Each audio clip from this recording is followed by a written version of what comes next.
અમદાવાદના Vatva GIDC phase 4માં આગનો બનાવ બન્યો છે। રામદેવ એસ્ટેટમાં કેમિકલ ફેક્ટરીમાં આગ લાગી હતી। ફાયર બ્રિગેડની 3 ગાડીઓએ ઘટનાસ્થળ પર પહોંચીને આગ પર કાબુ મેળવ્યો હતો। 1 મહિના પહેલા બ્લાસ્ટ થયા બાદ આગ લાગી હતી।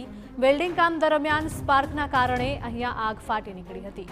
તો અમદાવાદના વટવા જીઆઈડીસી ફેઝ 4નો આ બનાવ છે કે જ્યાં અચાનક આગ લાગી હતી।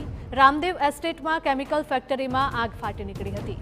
ફાયર બ્રિગેડની 3 ગાડીઓએ ઘટના સ્થળે પહોંચીને આગ પર કાબુ મેળવી લીધો હતો। 1 મહિના પહેલા પણ બ્લાસ્ટ થયા બાદ અહીંયા આગ લાગી હતી। ફરી એક વખત આગ લાગતા અનેક સવાલો।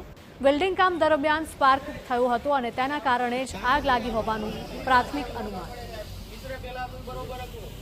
તો અમદાવાદના વટવા જીઆઈડીસી ફેઝ 4નો આ બનાવ સામે આવ્યો છે કે જ્યાં એક ફેક્ટરીમાં આગ લાગવાનો બનાવ સામે આવ્યો। રામદેવ એસ્ટેટ નામની કેમિકલ ફેક્ટરીમાં આગ લાગી હતી। ફાયર બ્રિગેડની 3 ગાડીઓએ ઘટના સ્થળ પર પહોંચીને આગ પર કાબુ મેળવી લીધો હતો।